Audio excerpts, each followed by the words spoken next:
Welcome to OK Smartass. This is the show where we put technology under the microscope. In this episode, we talk health tech and we try not to mix up brushing your teeth and peeing while taking your blood pressure. Now, time to look at what's happening in technology, innovation, and the gadgets that make our lives so much more exciting. Hi, I'm Patrick Bonello. And I'm Tor Roxburgh. I'm a writer and a reader and someone who loves change and future-focused thinking. Patrick, you're right to worry. I'm worried about this new toilet checkup too, but I hadn't thought about oral hygiene in toilets. Well, I'm a journalist. I have a marketing and graphic design business. And Tor, I get the sense that you're kind of obsessed with health gadgets. Oh, well, you say that, Patrick, but I think you were the one that dug these ones out. So, maybe Yeah, you have to own it. But that we have talked about toilets and health checks before, haven't we? Well, this is true, but what's happened is the Consumer Electronics Show has been run in Las Vegas in the US. And so I cherry-picked some of the more interesting, I cherry-picked, yeah, maybe that was a better, I could have used a better phrase, but I had a look at what was good and what was interesting and kind of clever. But we always like our health gadgets. And I know we'd spoken about this in one of the earlier episodes. And so this is a functional version that you can purchase, you connect it to your toilet, and basically it can even detect, depending on the stream of the person who's using it, who is doing what at any given time. Who's on the toilet? Who's on the toilet, exactly. And it's got little capsules as well. So I think you get about 3 months out of it, and that allows you to be able to sample. Now, the thing is, it's not something that you want to get obsessed about. And it's a bit like health trackers, but I think it's about flagging when potentially there might be something wrong. So the way I see it is, it's not about getting obsessed about every single time you go to the bathroom. It's more about picking up things that then are kind of abhorrent or come out of the open. And it's like, well, wait a minute, that shouldn't be doing that. So I reckon that's the reason I would consider it. Would you get one? Maybe not this one, because this one sort of looks like a little white disc that goes in your toilet. I don't think I'd like to have that in my toilet. I mean, I'm waiting for a toilet that it embodies the testing equipment. So the toilet interior looks exactly the same. Yeah, but you're going to spend a lot of money on a new toilet. This is just retrofitting your current toilet. It's like putting a heated. Yeah, you asked me what I wanted. That's what I want. All right. What about a 10-second toothbrush? Because look, we all go through the chore of brushing our teeth and we're told, what is it, 2 minutes is something that we should be aiming for? Well, there is this new toothbrush that's called a Y brush, and it's kind of odd. It's a bit more like a mouth guard, and it uses ultrasonics. So there's sonic vibration. So you put it on your top row of teeth, 5 seconds later, they're clean, flip it over, do the bottom row of teeth, 10 seconds, done, out you go. Yeah. I don't think this is ever going to catch on, really, Patrick. I've put my order in. I'm getting one. What? I'm going to get Seriously? one of these. Do you think about it? Add up, right? So twice a day you brush your teeth, right? That's 1 minute and 20 seconds that I'm going to save every time I brush. So that's 2 minutes 40 every day. Now, if you add up those 2 minutes 40 seconds every day, that's a lot of time that I can do other stuff. I can't imagine that people are that worried about the timing. Oh, but really? Also, maybe that time brushing your teeth is nice thinking time. Really? You think while you're brushing your teeth? No, I don't. No, I'm just making it up. Yeah. However, if it did a better job, I'd get it. That's a really good point. Yeah. You'll have to let us know whether it does in fact do a better job. It is. I'm not sure. Yeah, it's $124. The only thing I'm concerned about is that the replacement brush heads are $44 each. So I kind of want to see how long you get out of them. If they're saying you've got to replace it every month, maybe. No. But I think if you get maybe 2 or 3 months out of it. Okay, we'll test it out on you. All right. Now, I'm not sure whether this was in your consumer product show, but this blood pressure monitor that clips onto your finger, I like the sound of this. So instead of a cuff. Yeah, this is a real big step forward, because I don't know if I've ever explained to you or kind of said, on the show at all, but I have a thing called white coat hypertension. Yeah. I don't know if you know what that is. It's actually quite a common condition, I guess is the way of putting it. whenever I go to the doctor and they get the cuff out and they put it on and then they hit the button and it starts to inflate, I start to get panicky. And no matter what I do, I can try to focus on something else. But I go to the doctor and I think, oh gosh, I'm holding my breath. Seriously, it has such a profound impact on me that my blood pressure jumps when I get my reading done.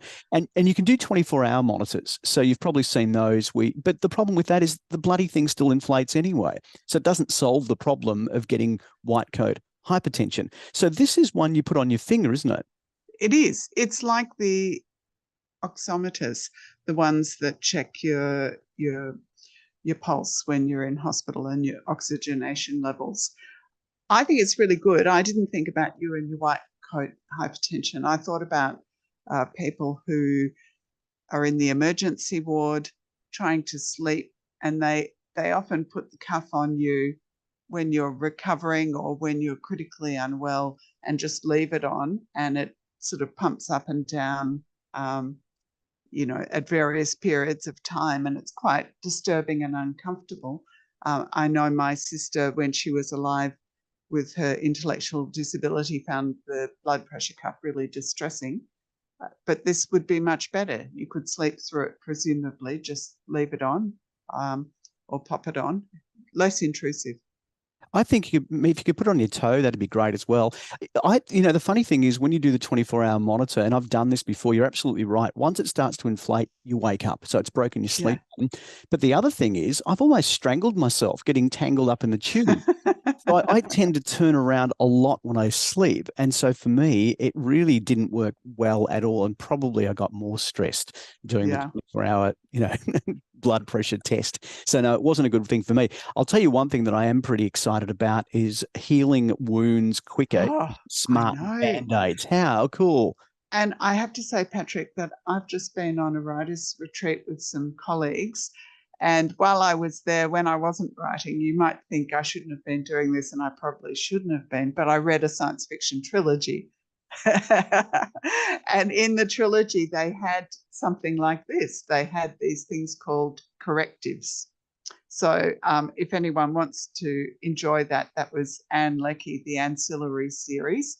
See, I thought what you were going to say was you got into a pen fight with one of your other writers and someone got stabbed and you needed a smart Band-Aid. That is the most boring response I've ever heard. Oh, come on. Except that in the book they could, fix broken legs and all sorts of things. But healing wounds, that was one of the things. So you put the Band-Aid on a wound and it monitors the wound. They say that it can actually heal 25% faster. So in mice, Patrick. I know mice are just the healthiest animals on the planet with all this research, but Stanford University researchers are currently using this electrical stimulation, and they use these biosensors, and they say by electrically stimulating the wound, it actually will speed up the healing process. And it's wireless, which is great. It's got temperature sensors to monitor the healing as well, and you just have an app on your phone. So the idea being is you put your smart Band-Aid on, you pair it to your phone, and it will increase the healing properties and allow you to monitor without, because think about it. How many times do you peel a Band-Aid up just to see whether the wound is kind of healed properly, then you put it back down again? Well, that's not good. No, and I think the real win for this is people who get those chronic wounds, ulcerated wounds. We'll have to wait and see whether it in fact works as well as suggested, but it is exciting. Yeah, I think it's pretty cool, and it has a lot of applications, and particularly when you say, with people who have chronic conditions, particularly if you've got diabetes, wounds on the lower limbs and extremities can really cause extreme problems. So to be able to heal those a bit quicker, that'd be great. Yeah. Now, Patrick, if you get into trouble, would you use a robot chatbot to defend you in court? See, I saw this article and it said for the first time in the world, a robot lawyer will defend a human in court. Now, that's clickbait, if ever I've heard. It certainly is, because it's not a robot. It's not a robot. It's just an app. It's just an app. It's a chatbot. Okay, so it's a chatbot. Would I use ChatGPT? I've met a few lawyers in my time. Actually, I shouldn't say anything. My next door neighbour's a barrister, and one of my clients is a lawyer, so I probably have to be nice to lawyers. And No, there's lots of great lawyer writers. Yeah. yeah, exactly. Look, Mm, I don't know. You know what I think this would be really good for is if you are one of those people, and particularly in the US, where the whole defense system can be really dodgy and expensive. I can mm, see for kind of, I mean, you wouldn't use this in a murder trial. But if you were trying to get over a parking fine and you'd had a number of parking fines and they were using this AI generated lawyer, then it could draw from a really large database of previous cases, and then the basis for that would be to use pre-existing information where court cases have been solved, or the defendants have won the case. I think this would be kind of handy. I'd almost be there with the app prompting my lawyer. I'd be kind of pointing to my yeah. phone and saying, "Use this argument." So maybe in conjunction Yeah. with my lawyer tool. The backstory for this is really quite interesting. So it is being offered by a company called Do Not Pay, and I went and had a look at that, and it's a kind of a website that tells you all sorts of things like how to get out of being fined for your parking tickets, obviously, but all sorts of other things that consumers might want to find out, like how to get your refund quickly, how to get money instead of credits when you're getting a refund. And the story behind that is a guy called Joshua Browder, and he won a Thiel Fellowship of $100,000. Part of the fellowship is that you have to drop out of university to What? start your What? business. What? Okay.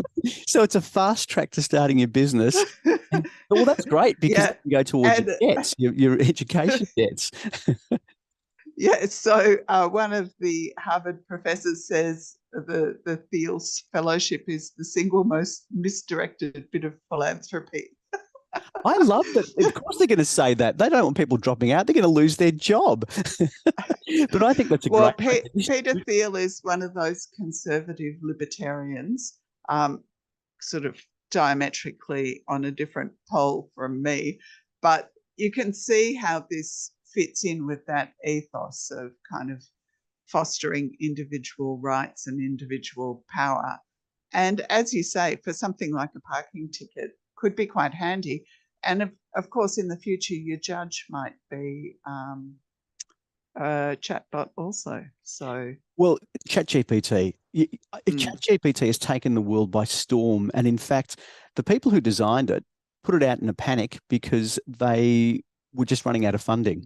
And they thought, we just got to get this out there. And they have been blown away by how many people have been using ChatGPT because they amassed more than 1 million users in the first 5 days. I mean, it's not Pokemon Go, but I've got to say, it's pretty darn good for an update. yeah. Now you have to compare that. So Netflix, it took them 3.5 years to amass those million users. Yeah. And, then from there it goes Netflix, Airbnb, Facebook, it took 10 months, Spotify, 5 months, Instagram, 2.5 months, iPhone, 74 days, and Chat GPT, as you said, just 5 days. So It's it's pretty amazing. really, Yeah. yeah. And the interesting thing is that there's been a study that's tested whether ChatGPT could pass the US medical registration examination. It didn't quite pass, but it's really close.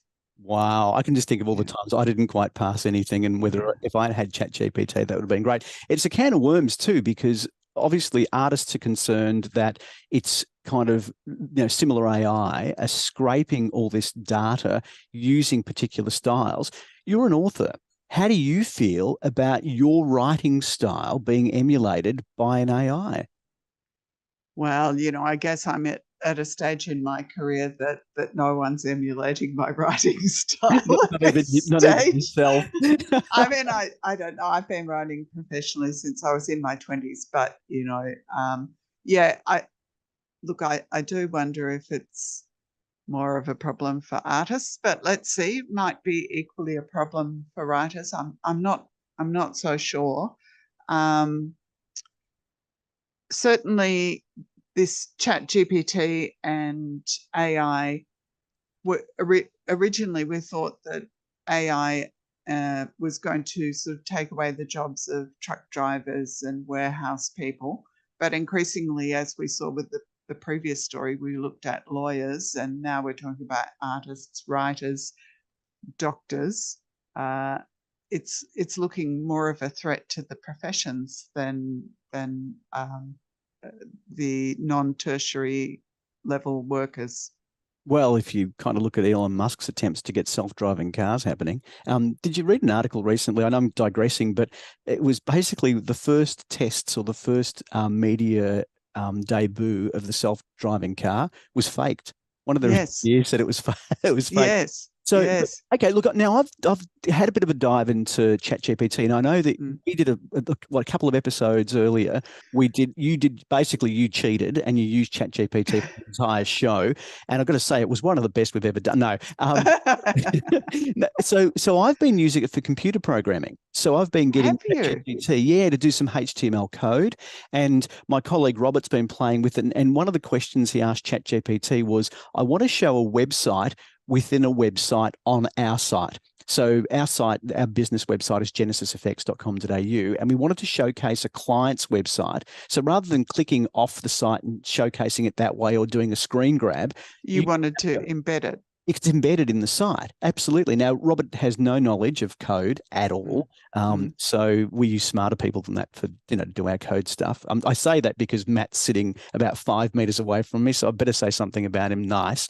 But no. So Robert tried to use this and it worked amazingly well. It generated the code. We were able just to drop the code into the page and it looks impressive and it works really well. So it has been fun to play around with it. And you've done more of the text-based solutions and I have. And I've found it like very handy when I'm starting to do some research about a topic that I am unfamiliar with. I've found it very handy to get the right language to then go and do my Google search and look at original sources, because often you'll start looking up something and you'll just get all the wrong responses from Google because it might be similar to language that means something quite different in popular culture. So I found it really handy for that. When I was away, one of my colleagues, an author, Kimberly Starr, who's an award-winning author, we all had to go at, like, when you used to Google your name. Oh, so, I still do. You can chatbot your name. And the chatbot... I haven't chatbotted my name. I hadn't yeah. Well, you've got to have some level of profile, but it just made up stuff. It gave her a book she'd never heard of that she allegedly wrote. So who knows? I think you've got to have some level of public profile because it's got to have been able to have scraped the material. Well, wait a minute. Did you search for yourself? Have you chatbotted yourself? No, I did. I was listening to the others doing that. Oh, have you got me? I'm logging in as we speak because I've got to find out now because we'll have to do a comparison. You know that, don't you? Yeah. I'm just going to type into ChatGPT who is Tor Roxburgh. So here we go. Make sure I got the spelling right. Now I'm asking ChatGPT. I could not find any information on someone named Tor Roxburgh. Okay. Could you provide more context or clarify the spelling of the name? She is a friend of Patrick. No. Let's see what that says. Right. Move along. Let's move along. Wait a minute. ChatGPT is working. Let's see what it comes up with. Oh, it's I think I broke it. It's not anything. Wait a minute. ChatGPT just froze. It's not. Oh, wait a minute. I'm sorry. I did not have enough information to determine who Tor Roxburgh is without additional context. I'm unable to provide more information about her. It doesn't want to know anything about you. No. Yeah. Put author and podcaster. Yeah, and look, and I'm going to fess up. It doesn't know anything about me either. Oh, okay. So you did that on the down low. All right, I did the same thing. I just did it then. Move along. Yeah. All right. Okay. So we are not in that club yet. No, we're not the Chat GPT club. I'm not too disheartened by that. Microsoft, of course, is one of the investors in Chat GPT. So Yeah, yeah, they've put a lot yeah. of money into it. And Google is absolutely freaking out. Now, this is at the Mm, same time that Google's just gone and announced it's sacking, 12,000 people. mm, And at the same time, they're talking about releasing up to 20 projects powered by artificial intelligence. But they're freaking out because ChatGPT has much more of a, and I'm going to say human feel, but a more of a conversational feel to the search algorithm, much, yeah. much better than what Google does. Have you found that? Oh, yes. It'll be interesting to see when Google releases what it's got, because I did read that the, the suggestion that they were being slower because they were being more careful about misinformation. I don't know. Obviously, we don't know if that's true. I just wanted to clarify, Patrick, the other episode about 2 episodes ago when we spoke about OpenAI. I was uncertain about whether that was a for-profit or a not-for-profit. And when I had a look this week, it's in fact not surprising that we're all of us a bit unclear on that, because it was originally a not-for-profit, and now it's moved to this hybrid model where it's for-profit, but the profit is capped at 100 times any investment, and then anything in addition beyond that goes to the public according to its website. I don't know what that means in reality. Um, so Microsoft has been a huge investor in it. It's invested billions, and part of its investment has been Azure, credits in Azure, which is its cloud platform. So it's interesting and a bit perverse looking from our country, because I don't think there's any way that a not-for-profit in Australia could transform itself into a for-profit, although not-for-profits can make a surplus, but they have to be, that surplus has to be used for charitable purposes. It seems like a creative accountancy is much better in the US than it is in Australia. Well, it's a different legislative regime. So maybe that totally makes sense in America, but it's very odd from this perspective. I think AI is obviously here to stay. And, it comes down to any tool. We know that it's being used in industry. I saw a really interesting article recently by an architectural firm that is using it to do 3D rendering. So Okay. they're actually, yeah, they're using some of the visual versions of, DALI and the other Mm, ones that are out there. You know, the argument that I used previously was if you were a draftsman, 25 years ago, you would have had a pen and a paper and a ruler and you would have meticulously drawn the lines. mm, No one thinks that a draftsman needs to do that, draftsperson needs to do that anymore. What you do is you just plug it into a computer and it's all on screen. So, you know, if we're working towards a 4-day work week, if we're working towards a situation with a society that is more focused on well-being and lifestyle rather than, laboriously sitting at a desk all day long, maybe this is part of the solution to it. yeah, I'm a bit skeptical though, because you think about how now we've got a lot of technology and people have been working more, well, I believe people have been working longer hours, and both genders. And I mean, it's great, both genders are working, but you just think about the amount of work that the burden of work that we've all had in recent times. So I'm not sure it's technology. I think those sorts of changes to balance work and leisure, um, it's a legislative framework that works best. But you do need the tools to go with it, though. I agree. And yet, legislation is important because it Mm, needs to be at a kind of a higher level than just the corporates driving it. And mm, that's really important when you're kind of involving unions and employers and all mm. that sort of thing, because Yeah, basically people still need to make money and people need to create that wealth. yeah, And yeah, how do you do that if you've got less hours? I mean, we're not yeah. paying well at this stage. There's a basic payment. I think they're about to release a pro version of Chat GPT, which is going to be Okay, of subscription based. course. Yeah, Well, it's going to have, naturally. Yep. Yeah. So Now, that was going to happen. Patrick, we have to talk about this amazing thing that's happened in my special area of Oh, interest, you which and your is bloody cultured meat. You know that I've just turned vegan, don't you? Did I I confess know up? you Yeah. told me, and Mm. that's really exciting. So I might have to step up to the vegetarian level, but not till I come back from overseas because I'm going to some heavy meat eating cultures. So I might just enjoy that first. Can I tell you, just quickly before we dive into this, because I know Yeah. you're keen on it. I called my brother once and we were just chatting, my identical twin brother, about what we'd eaten for dinner. And I said, I just had a tofu stir fry. And he said, well, he just had a nice juicy steak. And I said, you know, that steak had a mother and a father. And his response was, oh, three-course meal. It was pretty quick, I got to tell you. Same, Yeah. yeah, same humor. So look, the really exciting news in meat, cultured meat, is that the chief rabbi of Israel has made a determination about it. And just to put it in context for those people who are not aware, um, in the home of a religious Jewish person, and I would say probably almost all religious Jewish people follow this rule. You don't put milk and meat together.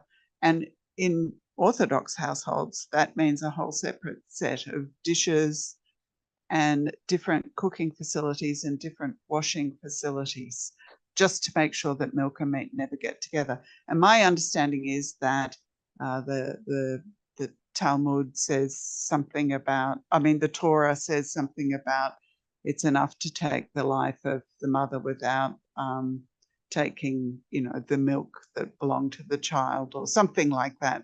Oh, that's where it comes from. Yeah. I Yeah. did some So, research for this. yeah. Now, probably people are most welcome to write in and correct me because this is only vague memory of when I started to convert to Judaism that I never completed. Anyway, Well, you there's a failed dismally on that front. yeah, Hopeless now.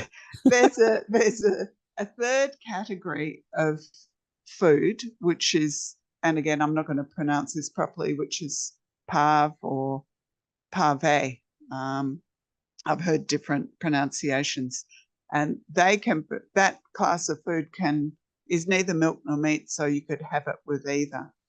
So the chief rabbi has ruled that cultured meat falls into that third category, which is revolutionary for Jewish households because it would mean that you could use it in all sorts of ways. There is an issue that you're also not supposed to give the appearance of mixing meat and milk. So I read somewhere one rabbi saying that if you're having meat with almond milk, you should scatter some almonds on the table so people are not led astray.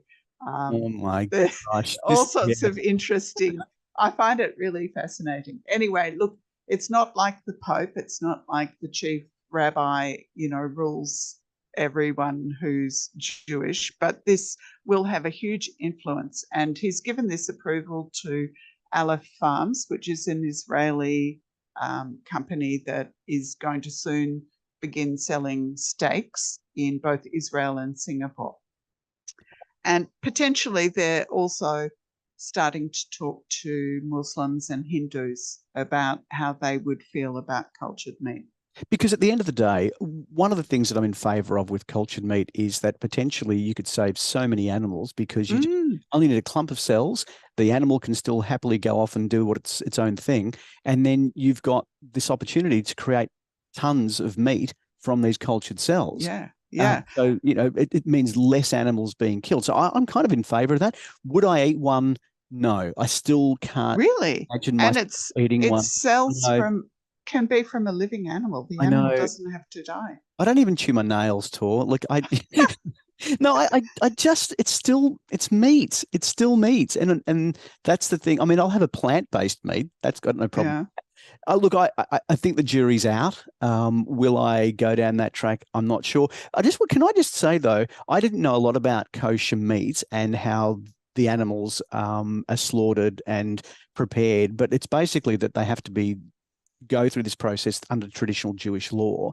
And so the fact that, this is pretty quite strict. And the fact that you can get these cells and you're able to culture that meat and it's been effectively rubber stamped is a big step forward for this company. And Yeah. I guess, you know, if I was talking to someone about the idea of eating cultured meat and, you know, is it heavily processed? But if you're growing it the same way that a muscle would grow because you've got cells sitting in some sort of nutrient solution that are just Mm. allowed to grow to form the meat product, then that's no different than growing a cell inside a body. I would say it's much less processed than Mm. the plant-based I meat knew you were going to say alternatives. that. I so knew you were going to say that. But yeah, look, who knows? Let's wait and see. We're all going to have a chance to make that choice soon enough, I think. And we may be able to do it for a lot longer because we may have discovered the fountain of youth. And when I say we, that's kind of the royal we. It's interesting, you know, I think I want to come back as a mouse because I think all cancer's been solved and cured in mouse and mice. They, you know, now they're talking about making old mice grow young again. And you know, I look, I'm not a fan of animal testing, and I prefer the idea of, I guess, growing cells and culturing to test, Mm. and not killing the animal in the first place. But Boston Labs have taken old blind mice, and I just hope there were three of them, Tor, because I just would love that it was three blind mice, and they've regained their eyesight. And they even say that they've developed smarter, younger brains, and they even built healthier muscles and kidney tissue.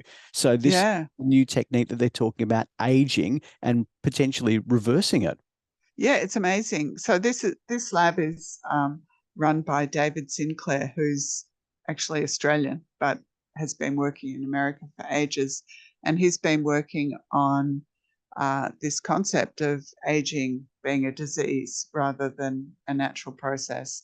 And until fairly recently, it was widely thought that it was, mutations and cells going astray because of those mutations that caused aging. But he believes it's a loss of information. And his work suggests that cells do have the capacity to read original DNA and reverse aging. I've read his book and I've heard him talk. He's I think, very glib about the ethical problems associated with extending life, to 150, 200 years. Uh, it For me, clearly there are problems. I mean, can you imagine if your dad was suddenly, physically 30 or 25 again? I mean, he wouldn't obviously stay in his aged care. He'd be out. He might start dating other 25-year-old, but real 25-year-olds, and could sort of re-enter an adolescence, and not to mention the fact that there'd be so many more people in the world because, people wouldn't be dying. But people might also make the decision not to have children until they're 120. Well, that's true. That's true. And that there are people looking into the implications for women and women's fertility. I haven't read up on that, but I know the research is going on. And what about the passing on of wealth too? That wouldn't happen. Well, So yeah, you know, that was lingering in the back of my thoughts in terms of, you know, obviously, I don't think anybody really wants anybody. Well, maybe that does happen actually in no, some to families. die. Yeah, to die so they can then inherit. But there Mm. really is a kind of a mindset that people have dibs on family members' wealth. And I guess at the end of the day, it would be a very big mind shift or a shift in the way that people think about how wealth is distributed and whether that's even a factor in economic models. You know, when you think about how that works as well. But you're right, there'd be a massive impact. It kind of almost has an element of selfishness in it, of wanting to turn the clock back. Do you think? Maybe. I mean, I think, like, in its sort of purest form, I can see where David Sinclair is coming from, that it's a beautiful thing for people who've lived a life and have that wisdom and education and can make potentially enormous contributions if they're restored to pre-aging good health. I don't think it's selfish. I just think that with finite resources, it looks selfish and it will cause problems. If you could, I guess, fund it yourself potentially, but then it would But create then a there's massive class divide between problems. exactly. Yeah. Then you've got the rich and the poor, and you Yeah. know very well that if they develop this and it costs $100,000 to take 5 years off your life, well, we know who's going to be paying that sort of money. It's going to be the Elon Musks. It's not going to be the poor person sitting in Calcutta, begging on the streets. So Yeah. the reality of it is, it's just going to push that divide further and further. I'm trying to think. There was a movie about this, and I'm trying to, and I look, it escapes me at the moment, so I'll have to look it up. But I think that Yes. there are a lot of ethical issues with it as well. Yes. Yes. It's on the tip of my tongue what that might have It been, wasn't that Elysium, was movie. it? No. Oh, okay. Next It's pushed. episode, we'll Okay. have to come back with the answer. I had a little obsession this episode with bikes and cars and car parks. Yeah, where's that come from?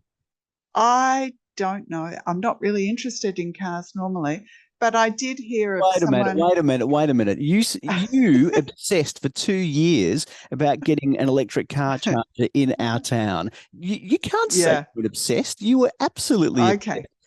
I didn't Okay. knock on everybody's door So in the main street. Uh, first up, Patrick, is another solar car. We looked at the Lightyear solar car from the Netherlands, and this one is a three-wheeler, and it's about to start production in 2023. You like the look of this, Patrick, don't you? It looks a bit like a teardrop It with. looks like a speeder. I love it. It looks so cool. I so want to be driving around in this because I would be the coolest person in our town.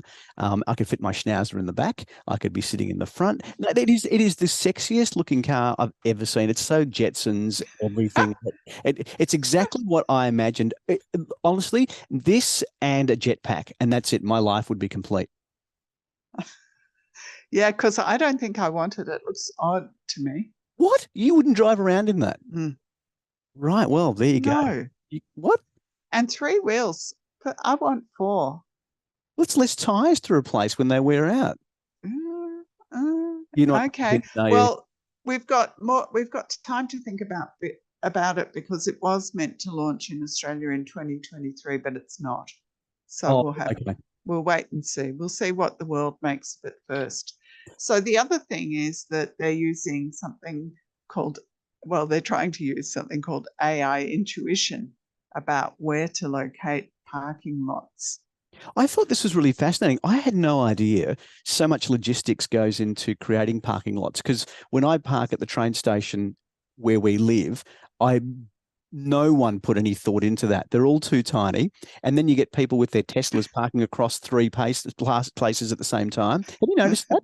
That No. people rush to the train station and they're obviously running late. And because it's so small and so compact, if you're even slightly over, now there's a parking etiquette. And there are people in our town who don't observe it because they actually cross over into the other lane. And then it means it's that domino effect because then every other car has to push into the next lane. So you end up losing car places. Well, they're on notice now, but this thing is called the facility location problem, and it applies not just to car parks in cities, but also locating hospitals. So apparently it's really, really, really hard to do because you have to balance things like the cost of the real estate, the loss of the amenity, the proximity to other facilities, accessibility for disabled people, proximity to the right workforce, when you're picking what site, where to build a new hospital, where to build a new car park. So they're trying to develop this thing called AI intuition, which AI can get you so far, ordinary AI, but apparently there's this thing that humans are still reasonably good at, which is kind of the intuitive sense of what's going to be better. I'm a bit skeptical about whether we are actually better at that, but they use the example of the skilled engineer being able to touch a bridge and think, oh, that doesn't feel right. But I don't know. What do you think? Well, they say they're using selective attention mechanism. They're calling it SAM, but it is based on human intuition. So they're saying they can use I mean, I don't know. When I think about, you get a bad feeling, or it's unscientific. It's totally unscientific, but it's that intuition. Maybe years and years and years of experience. So the engineer, as you said, can go to a bridge, feel the bridge, and just get that sense that something's not quite right. That's the intuition we're talking Mm. about, isn't Yeah. And they're talking about intuition, not woo-woo intuition, but it? intuition Did you just that's say woo built woo? on and intuition that's built on years of expertise and practice.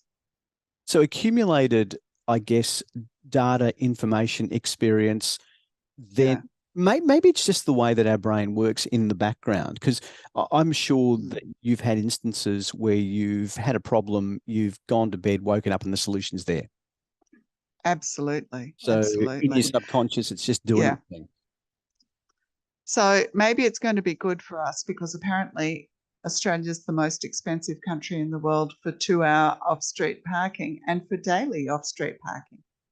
I couldn't believe that. We're more expensive than New York. It's $19.12 for 2 hours of off-street parking on average in Australia. Well, they're more expensive as a city, but as a nation, we're more expensive than any other nation.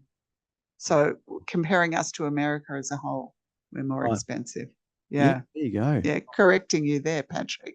Well, maybe you should start parking for, because you're on the main street. You could start parking for the Yeah. spot out the front of your place. Because I don't even use the spot. I just drive into your driveway and just leave my car there, and everyone gives me a dirty look. It's like I'm going in there for a reason. I need to drop off headphones or something.